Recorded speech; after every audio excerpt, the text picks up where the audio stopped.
சிங்கப்பூரில் மூத்த ஊழியர்களுக்கு புதிய வேலைவாய்ப்பு திட்டங்கள். சிங்கப்பூரில் மூத்த ஊழியர்களுக்கான பல்நிலை தொழில்நுட்ப முன்னேற்ற கூட்டமைப்புடன் இணைந்து சுமார் 32 நிறுவனங்கள் மற்றும் அமைப்புகள் மூத்த பணியாளர்களுக்கு புதிய வேலைவாய்ப்புகளை வழங்க முன்னோடி திட்டங்களில் தீவிரமாக ஈடுபட்டுள்ளன. போக்குவரத்து துறை. டவர் டிரான்சிட் சிங்கப்பூர் நிறுவனத்தில் 40க்கும் அதிகமான பேருந்து ஓட்டுநர்கள் 50 வயதிற்கு மேற்பட்டவர்கள். மூத்த ஊழியர்களின் உடல்நிலைக்கு ஏற்ப புதிய பணி வழிகளை இவர்கள் உருவாக்கியுள்ளனர்.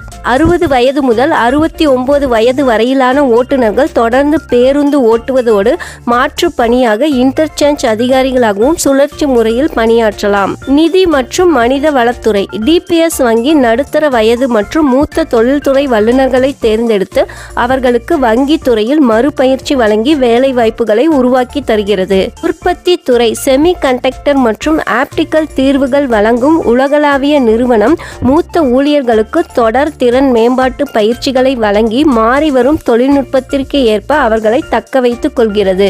சிங்கப்பூர் மனிதவள அமைச்சகம் மூத்த ஊழியர்களை பகுதி நேரமாக மறு வேலைக்கு அமர்த்தும் நிறுவனங்களை ஊக்குவிக்க பகுதி நேர மறு வேலைவாய்ப்பு மானியம் வழங்கி வருகிறது. இதன் மூலம் தகுதியுடைய நிறுவனங்கள் ஒரு மூத்த ஊழியருக்கு 2500 வெள்ளி வீதம் அதிகபட்சமாக 1,25,000 வரை நிதி உதவி பெற முடியும்.